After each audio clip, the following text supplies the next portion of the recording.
We are so excited to bring you an interview with Gideon Levy. He is a columnist for the newspaper Haaretz and a member of its editorial board, and the author of the books Twilight Zone, Life and Death Under the Israeli Occupation, and The Punishment of Gaza.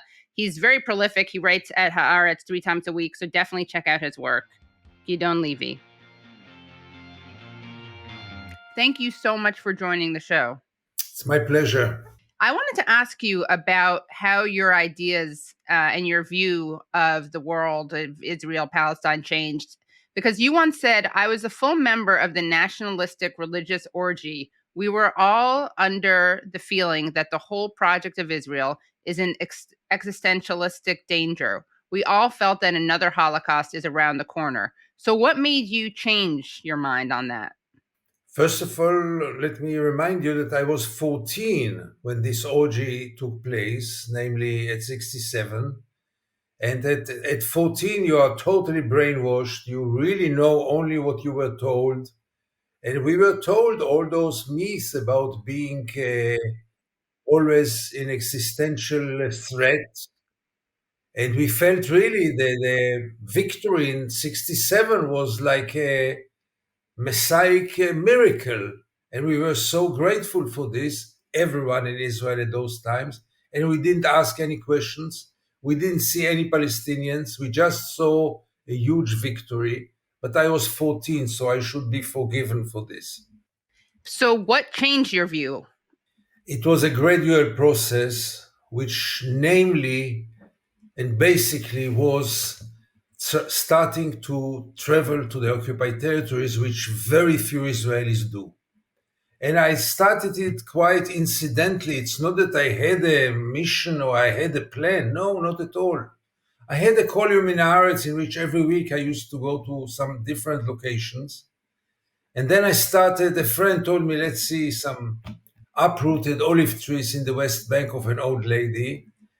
And all the rest is history. I found out very quickly that, first of all, that's the real drama of Israel in the backyard.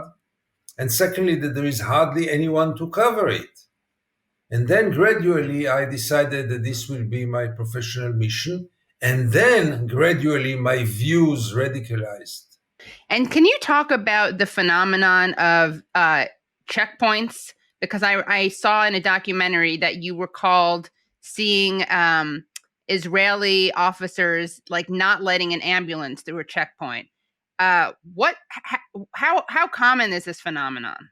No, it's like the sun shines in the morning. In the West Bank, it's a reality of non-stop checkpoints.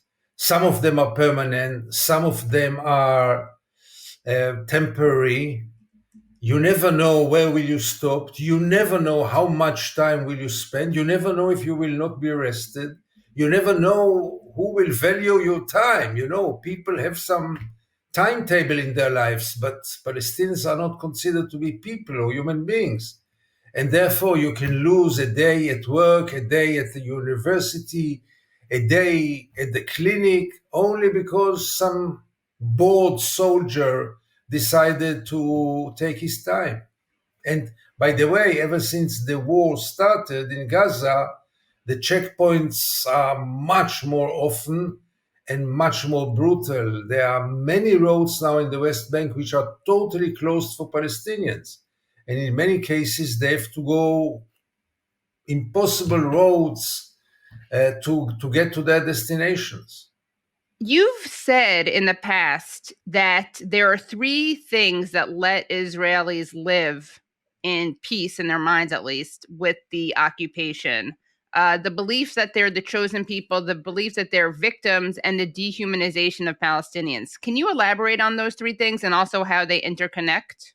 Yeah, and unfortunately, nothing of those three changed ever since the time I said so, because it was a few years ago when I said it in a lecture. Look, you cannot maintain such an occupation, such a brutal reality in your backyard without believing in some kind of lies that you invent to yourself in order to make it easier for you. Because finally, we are all human beings with emotions. And I don't think that a normal human being can live in peace with such a brutal dictatorship in its backyard. Even if you don't see it, but you know it's there in your backyard, just half an hour away from your home. So you have to live in denial. Otherwise, you cannot stand it. So first of all, Israel covered itself, protected itself with all kinds of walls of denial. Above all, the media, which doesn't show anything. Right now, anything from Gaza, you can hardly see Gaza on Israeli TV or Israeli newspapers, and you can hardly see the occupation in Israeli mainstream media. But that's not enough. Okay, so you don't see anything and you don't want to know anything, and all those agencies help you not to know. That's not enough. You have to have also some kind of ideology, some kind of explanation, some kind of justification. So the first thing you mentioned was really being the chosen people. We got it with the milk of our mothers. We were told from childhood that even though most of us are secular, or we think we are seculars, that we are the chosen people. And the examples, the expressions are endless. Let's take the international law. The international law was born after the Holocaust, after the World War II, and Israel obviously supports the international law. It's something very important. It should be implemented everywhere except of one place, Israel. For Israel, it shouldn't be implemented. Why? Because we are a special case. You cannot deal us with the same tools that you deal Syria, Iraq, Russia, all kind of occupying regimes. No, we are not one of them. We are something special. And you see it again and again. You can also not tell us what to do because we know better.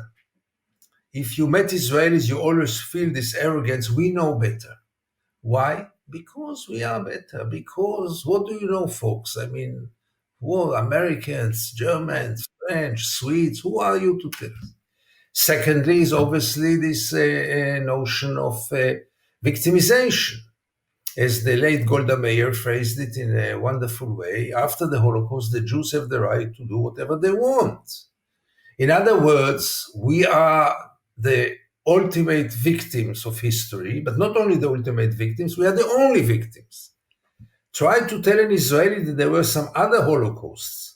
He will be deeply offended. You cannot call the Armenian Holocaust a Holocaust because Holocaust is only ours and we are the biggest victims. Like being such victims enable us to do whatever we want and nobody can stop us. The chosen people, the only victims, and then the third one is the dehumanization of Palestinians. Right. And that's the most obvious one because you cannot colonize and you cannot brutally govern another people with the belief that they are equal human beings to you. Because then who gave you this right to treat them like I don't even want to say animals because animals they're treated better. Absolutely. Who gave you the right? So the only way to live with it in peace is to tell you and to keep on telling yourself that they are not human beings like us. The Palestinians don't love their children. Therefore, it's not a big deal for them to see them dying. They were born to kill. They have nothing in their mind except of pushing the Jews to the ocean. That's the nature. They are barbarians. I mean, that's the nature. It's not that it's for a certain purpose. That's them, and they are not like us. We are human. We are human beings. And that's the way to treat them because then there's no question of human rights. If they are not humans, so why do they deserve human rights? You see it, by the way, in any occupation. I mean, obviously the Germans, they humanized the Jews, but also in many other cases, you cannot maintain an occupation without dehumanizing the other. Like Algeria. Yeah. French with Algeria. Yeah. Everywhere. Yeah. In Africa, look how they treated the colonies in Africa. Total dehumanization, because otherwise, how can you stand it and explain it to yourself? Well, you mentioned that Israeli TV is not showing the reality inside Gaza right now. What is it saying about Gaza? No, it's not saying, and we know it's all about framing. If you open now Israel is 24 hours, 7 days a week, only in news programs. There are no other programs. So it's an ongoing broadcast which shows almost only either the agony of the families of the hostages, or the hostages coming back, or the soldiers in Gaza, or telling us about the achievements in Gaza. Now there is the pause, so you see less from Gaza, but only the army. You will see once in a while some very small piece of 1-2 minutes showing some ruins in Gaza, just, to as a lip service. Here we showed Gaza, but it's not really showing Gaza. We know very well that everything is also about framing. And this is always framed as something marginal, as something that we have to show you, but let's get back to business. The bomb that fall on a house in the south and scratched a terrace, that's the story of the day. By all means, not 5,000 children who were killed in Gaza. This is not in our agenda. So when it's being done systematically, that's brainwash. As we are recording this, the truce is holding, more hostages are being released, but you're seeing now Netanyahu facing calls from his own government, including Itamar Ben-Gvir, the far-right national security minister, that if there is a long-term ceasefire, then he will resign and try to bring down the government. Can you talk about the calls right now inside Israel for this war to continue? And do you think there's any prospect that Netanyahu would ever accept a permanent ceasefire? First of all, we have to face it that the national sentiment right now, and polls show it, is in favor of continuing the war, and in very clear majority. Israelis, after the 7th of October, feel that they cannot get back to normality before punishing Gaza and punishing Hamas and smashing Hamas, crashing Hamas. That's almost common in Israeli discourse that this should happen. The dilemma is obviously the hostages, which is the second goal of this war. Until now, we succeeded to cheat ourselves that we can have both. Israelis, by the way, that's a very strong theme also about being Jewish and democratic. We always want to have them both. So here we want both, and still, until now, it was possible, and maybe also went to the right direction, because I believe that the attacks on Hamas maybe were a leverage to get the hostages back, at least part of them. But there will be the moment in which Israel will have to choose. And that's the moment you were referring to, I guess. We are very close to there.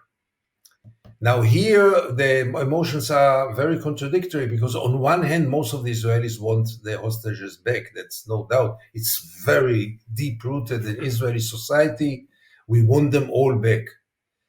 But on the other hand, we will not be ready to be the suckers who give up Hamas and give up punishing Hamas at any price. And therefore, it's not about Ben-Gvir. It's about the entire discourse in Israel. And here, I would expect the United States to play a crucial role.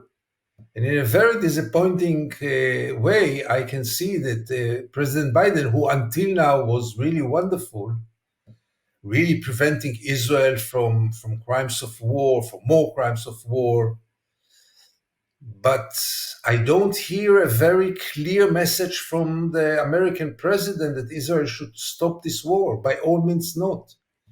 And if Biden doesn't say no, why would Netanyahu say no? He got a carte blanche to continue. Yes, in certain limits, not to kill too many civilians. I mean, 20,000 were killed already, but not too many. I hope that my hope is really more about the Americans than others. The Americans should be very clear about it, but they are not. And how much, though, has the war on Hamas actually endangered the hostages already. No, until now, I don't think it endangers. There is one family that Hamas declared that they are killed, maybe in bombs. There was another one who was killed by bombs.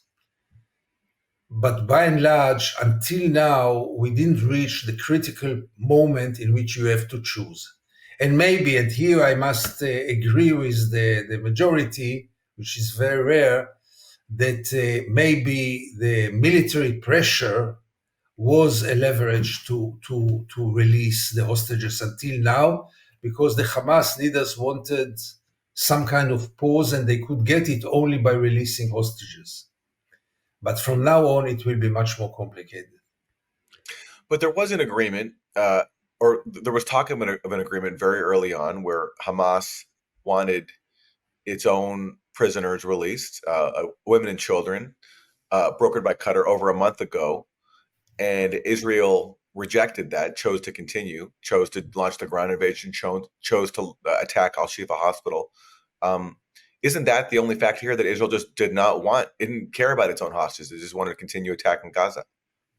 Yes, and then I guess Netanyahu realized that the public pressure to release hostages is so big that he had to change his strategy, because the pressure grew and grew. In any case, he's in a very weak position right now in Israeli public opinion, and most of the people are just waiting to the war to be over to get to the next stage and getting rid of him one way or the other. But right now, he had to listen to the public, and the public was very clear about the choices.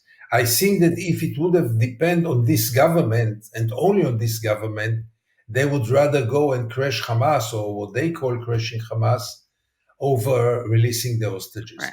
Don't forget, there is also a question, there's a question also of identity. I don't want to exaggerate about it, but I don't want to ignore it. Most of the hostages are from kibbutzim, from the left, from the peace camp. This is not the constituency of Netanyahu. I don't want to blame him that he cares less about them. No, he's not such a cynical, I hope. But still, it is in the air that the hostages are from the other camp, so to say. And you see also that the majority of those who prefer releasing hostages are coming from the opposition. And in the coalition, the majority wants war over the hostages. And we've also seen some of the relatives of the hostages and the relatives of Vivian Silver, who was killed, who was a leftist peace activist. We've seen them. I mean, I remember seeing her son say something like, this is exactly what she was fighting against or was fearing would happen, which is so tragic. And we've heard the son of whose parents were killed, he was saying that there needs to be peace. So it's interesting that some of the most vocal peace voices are people who are related to the hostages. I'm sure that doesn't represent all of them, but... Sure. Those from the kibbutzim, for sure.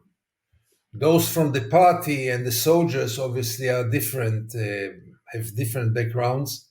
But in the kibbutzim, mainly the elder people, they were all old socialists, social democrats who believed in peace. Some of them were activists, like Vivian, but also others who really had contacts with Gaza, who helped Palestinian patients to get to hospitals in Israel, really very dear people.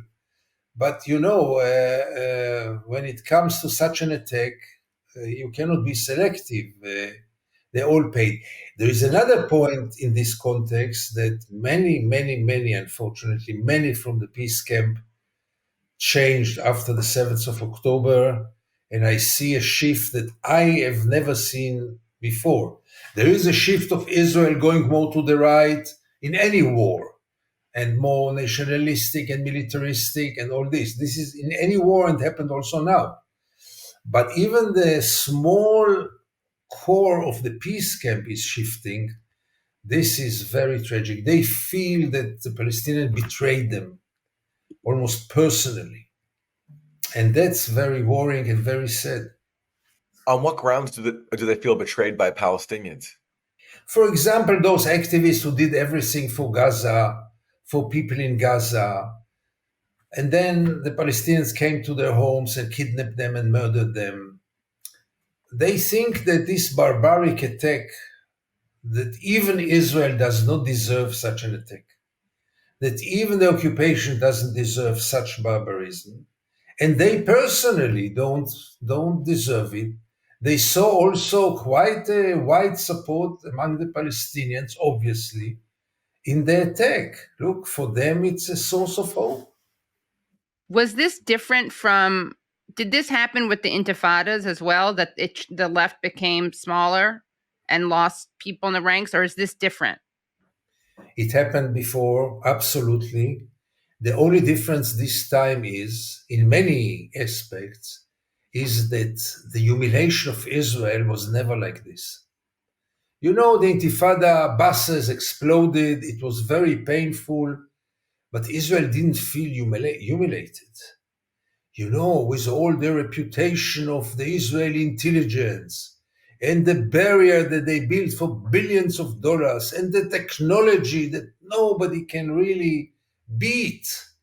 And then a few hundred Palestinians on motorcycles conquered the south of Israel within hours with the most primitive weapons. This humiliation they never saw before. And that's a major factor also by this need to punish them. How can you do it to us? You wrote a piece shortly after this happened. Israel can't imprison 2 million Gazans without paying a cruel price. So this attack, it seems you're saying, is not justifiable, but is also inevitable, or at least not surprising or understandable. So how does Israel deal with this? I mean, you've said in interviews that you can't bomb Hamas out of existence. So is there any hope for anything, any peace, any one-state solution? I know you call the current state one state. It's just an apartheid state. Is there any hope for one state with equal rights? Not for the short run. I don't see any hope from any direction, because you don't have any partners for anything, neither among the Palestinians nor among Israel. The prospects for it are zero, because also the international community doesn't seem to pay more than, again, lip services, and doesn't show any signs that it's going to really be committed in actions, not in talkings, but in actions, to impose some kind of solution, or at least some kind of progress toward the solution. So who is going to pick it up? Israelis will not wake up one morning and say, oh, this occupation, this apartheid, we don't like it so much, let's put an end to it. This will never happen. It will only happen when Israelis will pay for it, will be punished for it. And this is not going to happen because the international community basically supports the occupation. The United States supports the occupation actively, passively. All the big sentences and the slogans we know, they led to nowhere. And America knows, if America would have liked to put an end to the occupation, they could have known very well how to do it. They never tried even. Can you believe that Russia, after a few weeks of invading Crimea, was exposed to sanctions, and Israel, after 55 years of occupation, nobody even mentions the possibility of sanctions over Israel? How could the U.S. end the occupation if they wanted to? What is easier than this? Israel depends so much on the United States. The aid is so generous, more than any country in the world. God knows why, but Israel gets more than any other country in the world. And believe me, Israel is not the poorest country or the country that deserves. But that's the choice of the United States, and that's your own choice. You have to decide to whom. But why not to condition? It was never conditioned. This is so outrageous. You claim, I mean, the United States claim that it has some interests, that the two-state solution is the plan and should be implemented, why not to condition that the settlements are a big danger? Why not to, for example, condition the aid by at least stopping building settlements? You want our aid, you have to stop this criminal project. What is so complicated in this? No American president, no administration went for it. They always say it's terrible, many condemnations.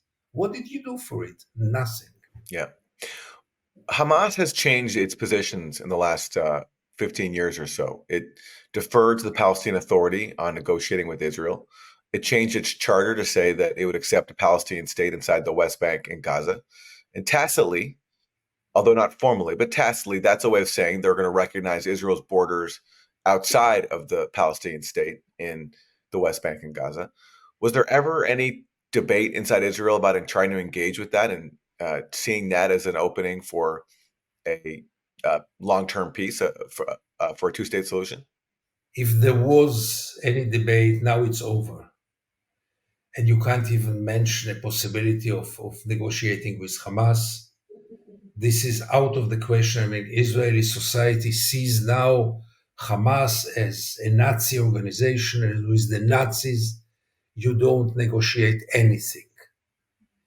Now, there were times in which there was some discussion, but I guess you know that in Israel, there are not many political discussions anymore in the last decades. Nobody speaks about the long future. Nobody speaks about, everyone is only in the present. Nobody asks an Israeli, where do you want to go? Where are you aiming? Where is your state aiming? What is the end game? What is your goal? What will be here in 20 years' time, in 30 years' time? What's the, even, you know what? You will not be implemented. What do you want to happen here? You will not get answers except of the very right extremists who will tell you very clear to expel the Palestinians from here. And then we'll have a real Jewish state between the Jordan River and the Mediterranean. That's our plan. We are aiming there. But that's, until now, a minority. All the rest have no plan, and there is no debate. There is no debate. I remember times in the 70s when the joke was that two Israelis share three views, and arguments about the future of the territories, the future of the occupation, were at any Friday evening dinners, family dinners. Everyone was talking and fighting, and shall we return the territories? Shall we not? We didn't even know how to call the territories, occupied, maintained. This is all gone. We don't speak about it. You come and see campaigns to the elections. The occupation is not present at all. Election after election, people speak about the most minor and stupid issues, and the occupation is not on the table at all, not in favor, not against, doesn't exist.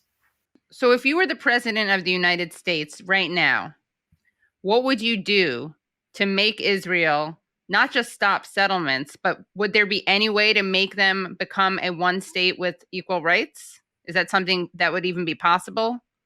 I think that Israel will have no other choice. Israel cannot go on. I mean, you can talk and be very proud and speak about independence, but by the end of the day, Israel, without the American aid, both the military one and even the economically one, and the diplomatic one in the international arena, Israel is lost.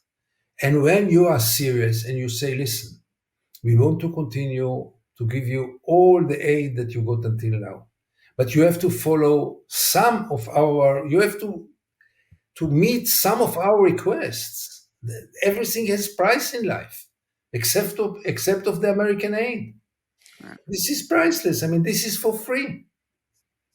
I think nothing could have been easier than this because no government can stand it. Okay, they can have very patriotic rhetorics, but by the end of the day, if you need now new missiles for the Iron Dome, and the American president tells you, no, you are not getting it if you don't do 1, 2, 3, you cannot live without more missiles for the Iron Dome. You have to listen to what America is telling you, but America is not telling you anything. Gideon, you have friends and contacts in Gaza. What have you been hearing from them I throughout tell you the this truth. assault? I'm too ashamed to call them. I didn't talk to anyone in Gaza. You're too I, ashamed I to. Mm. yes, I cannot talk to them. I don't know how who is alive and who is dead, who is homeless and who is sick. I don't dare to. I don't know if it's possible to call because for long times it was also hard to. Yeah. I didn't talk to anyone in Gaza ever since it started. I mentally I cannot. What shall I tell them? That my heart goes to them. I mean, Yeah. it is so hollow. It's my people, my soldiers who do it, and I will call and say, "Listen, my heart goes to you." If I could go there, great. But don't forget also that I've not been in Gaza for the last 15 years because Israel doesn't let any Israeli journalist to go to Gaza. Yeah. So most of the contacts are also much weaker now because it's 15 years that I've not seen none of my friends there. My drivers, you know how much I care about my two drivers there, taxi drivers. We were for years every week meeting and having such a great time there. I've no clue if they're alive or dead, and I don't dare to call them. And I remember during the 2014 Israeli assault on Gaza, I remember during that time you had to have bodyguards inside Israel going around. Is that still the case now? No, no, by all means, no. Thanks God, because I didn't enjoy it, but I don't know what happened either. I don't know to explain it, but I feel so safe this time. I go in the streets, nobody spits at me, nobody even makes remarks. I don't know to explain it. I mean, I have some explanations, but they are not very convincing. I don't know, but no need at all. Also, no threats, but in the email. I mean, Hmm. really, something went wrong. This is very clear. I was wrong somewhere that all of a sudden they accept me or they gave up on me or I don't know what to say. I don't know. Here in the US, polls show that young people are overwhelmingly against what Israel is doing. And that kind of generational shift is pretty common. Generally, the youth are going to be on the side, more on the side of human rights than their elders. But in Israel, that's not the case. And it seems to me that the younger generation actually is even more extreme than older generations. Do you agree with that? And if so, how do you explain that? And to hear the rest of the interview, please go to usefulidiotspodcast.com. Always great to hear from Gideon Levy, one of the few prominent Israeli voices left who are calling out Israel's brutality, calling out the occupation. And as he discussed, Israelis like him are few and far between. And it's a stunning thing to witness that a voice like his who can recognize what Israel's doing it's so rare now in Israel. And so lonely. And make sure you become, if you're not already subscribers, because the Substack only section of the interview is fascinating. And he says some really damning things about Israel, talking about how they have Nazi proposals. And he answers the question of whether or not a genocide is unfolding. So make sure you check that out at usefulidiotspodcast.com. All right, everyone. Thanks so much for tuning in, and we'll see you next time. See you next time. Thanks so much for listening to and watching Useful Idiots. For extended episodes, bonus content, and our weekly Thursday Throwdown episode, please subscribe at usefulidiotspodcast.com.